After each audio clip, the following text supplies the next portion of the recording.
Jeans pant কেটে ছোট করব, তাও আবার শো সেলাই রেখে। তো চলো কিভাবে করছি তোমাদেরকে দেখাচ্ছি।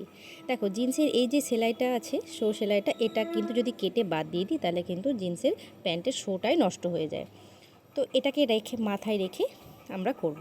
প্রথমে যতটা কাটবো ততটা দাগ নিয়ে নিলাম, ঠিক তার নিচে 1.5 ইঞ্চিতে দাগ দিলাম একটা ডট ডট করে। আর ওই ডট ডট দাগ দেওয়াতে জিন্সের প্যান্টটা মুড়িয়ে সেলাইটা যেখানে আছে ঠিক ওই ডট ডট দাগের ওপরেই সেলাইটা রাখলাম। এইবার এই সেলাইয়ের ওপর দুটো পিন আটকিয়ে দিয়ে আমি কিন্তু সেলাইয়ের নিচ দিয়ে সেলাই চালিয়ে দিলাম। সেলাই বলতে যেটা কোম্পানির সেলাই আছে সেই সেলাইয়ের নিচ দিয়েই। কোম্পানির সেলাইটা কিন্তু থাকবে, কোম্পানির সেলাইয়ের ওপর দিয়ে হবে না, জাস্ট একটু সামান্য নিচ দিয়ে সেলাইটা হবে।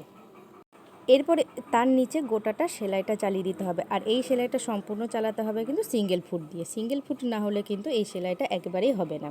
দেখো এখানে কত সুন্দরভাবে সেলাই করে নিয়েছি। এরপরে এর 1/2 ইঞ্চি রেখে এটাকে কাট করে নিতে হবে বাকিটুকু, তাহলেই হয়ে গেল আমাদের প্যান্টটা ছোট। আর প্যান্টটাও ছোট হয়ে গেল।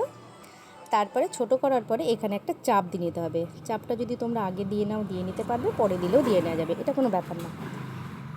দেখো প্যান্টটাও ছোটোকে ছোট হয়ে গেল, অথচ শো সেলাইকে শো সেলাইও থেকে গেল, সবই হলো।